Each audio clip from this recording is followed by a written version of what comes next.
everybody, welcome back to Record-ology. This is real old school Record-ology, just shot on the cell phone. You've seen some videos with the 49 Philco, this baby right here. I've done a whole video on the story of its restoration, how I acquired it in Houston, Texas from Kurt Knock, and my buddies' work transforming it. And I've done a lot of videos, especially during Christmas, playing different songs on this thing. And I've done a whole video, multiple videos on it. But this is sort of a supplement to that. And for folks that maybe have joined since then and like, what is this thing? So I thought I would just show you something kind of cool about, there's a lot of cool things about it, but I wanted to show you how to switch sizes of records and how that works and kind of, you know, give you more time to see this device up close and personal. First of all, it is tube powered. So this is 1949 Philco. By the way, this top piece is all Bakelite, and I'm so thankful to have this intact, especially with all the shipping, because when I discovered this, I shipped it from Houston, which is where the original owner had it, to New England, where it was restored, and then from New England, I had it shipped down to Florida, and this Bakelite is brittle, and it survived. And if you're not familiar, Bakelite was an early plastic that was common in a lot of early electronics. So the 49 Philco is the full phonograph, radio phonograph version of what was called the boomerang radio, which had this very distinct shape speaker. So you'll see a boomerang radio right around the same time period that closely resembles this. But this is the full thing, the whole 9 yards, as they say.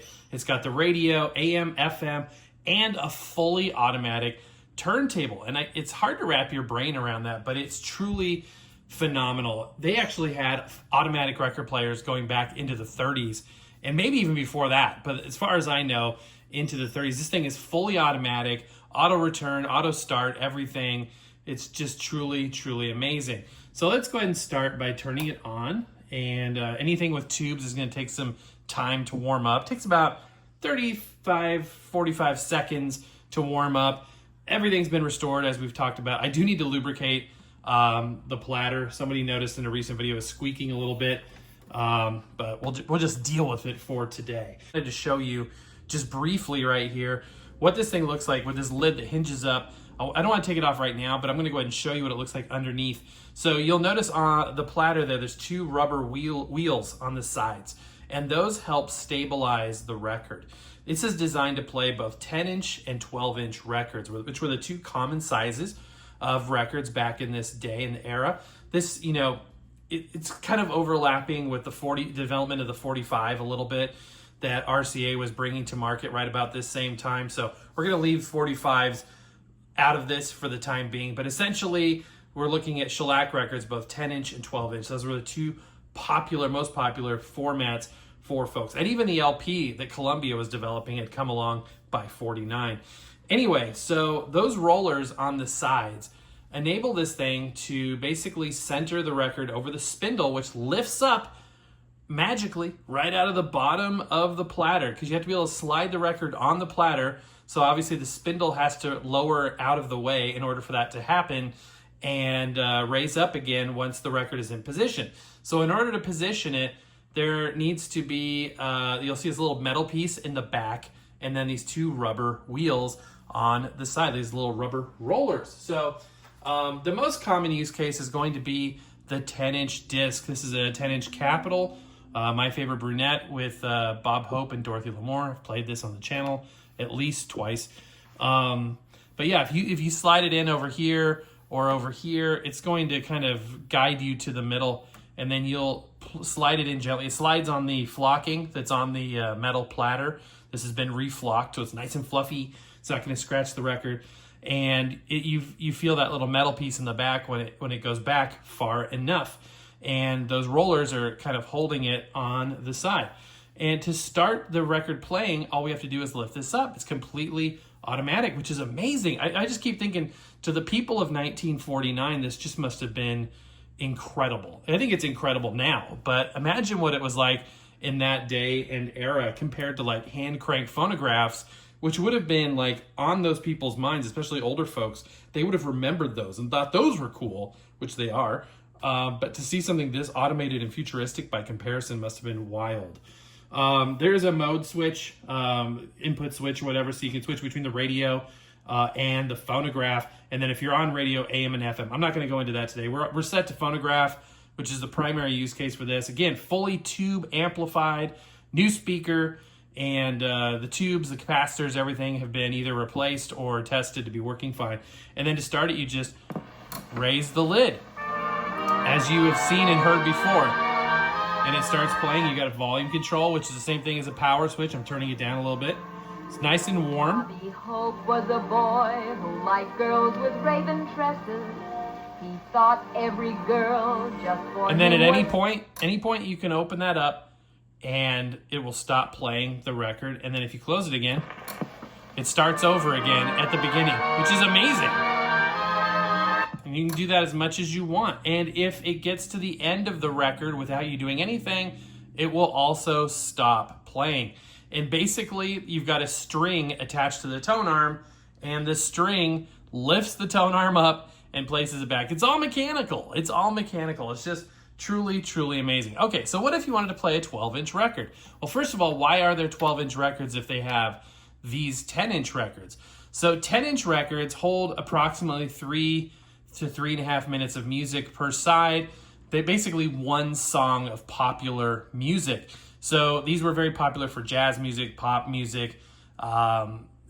Most popular music was on a 10-inch record, front and back usually. But 12-inch records, like I said, did exist, and mostly it was for classical music. Look at this beautiful record set I got as a gift.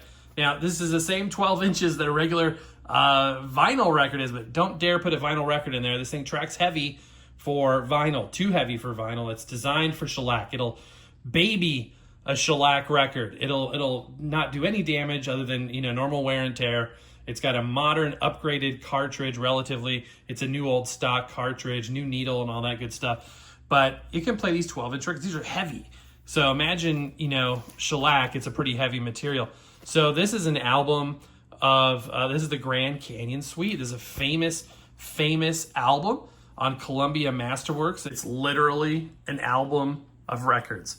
So, how do you play a 12-inch record on this thing if it's geared up for a 10-inch record? And here it is. This is a 12-inch shellac record.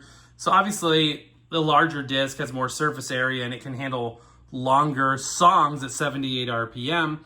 And that's why it's ideally suited for classical music. And this one's in pretty dang good condition. A few chips along the very edge there, as you can see. Should be okay. I don't think we'll have an issue with that. We'll go ahead and play it on this side just to be on the safe side. So, all that to say this. So, remember those rollers that I was talking about? So when I insert the 12-inch record, you'll feel some resistance as those rubber rollers realize that there's something bigger than a regular record coming in. And they essentially widen and keep a certain amount of tension to allow that record to enter the player, as can be seen there. And then when I close the lid, it starts playing just like it should.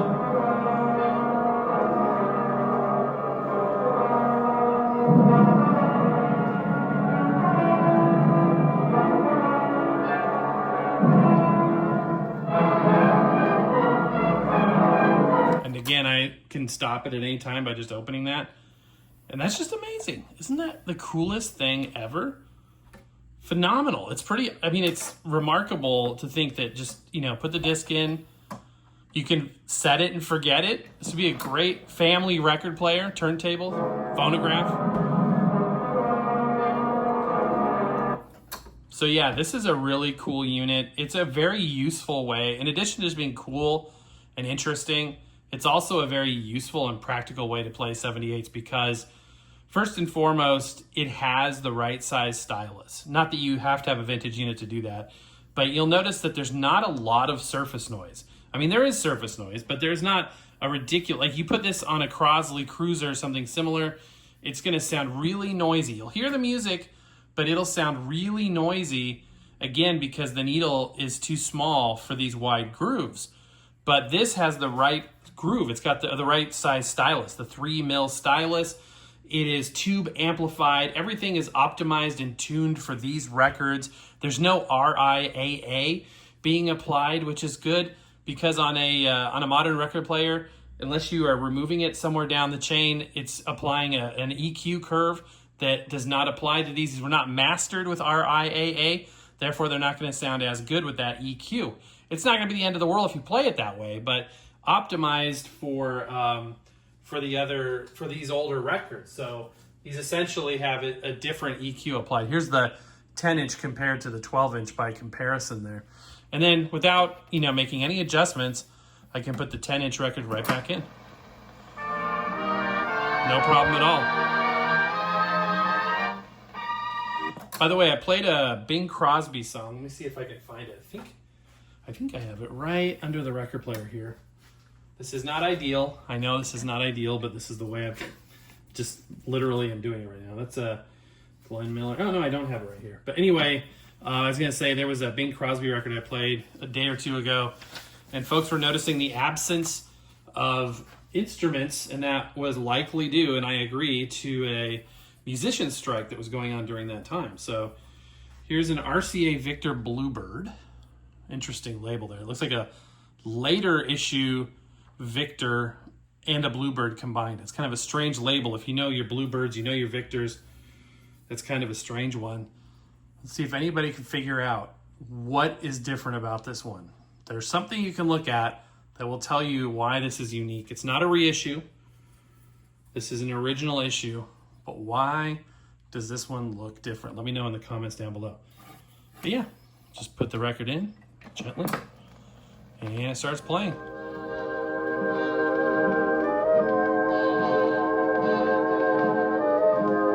So I did choose, as you can see, to put this on top of my Pioneer stereo cabinet, which is all the way to the right-hand side of my desk, which you see in the background of my videos, my live videos. And this is where the SLB5 was. The SLB5 is now on the left side. I still have it. But I use this enough, like it enough, and need it enough to keep it out all the time rather than putting it away and bringing it out for shows. I wanted this as a daily driver for playing 78s. I wanted to have a purpose-built, well, it's obviously purpose-built, but a unit that I was going to dedicate towards playing 78s. This isn't connected. There's no audio connections to my speakers. I can't record from it. All I can do is play it with its built-in speaker, and that's exactly what I want. And I like to share it with you.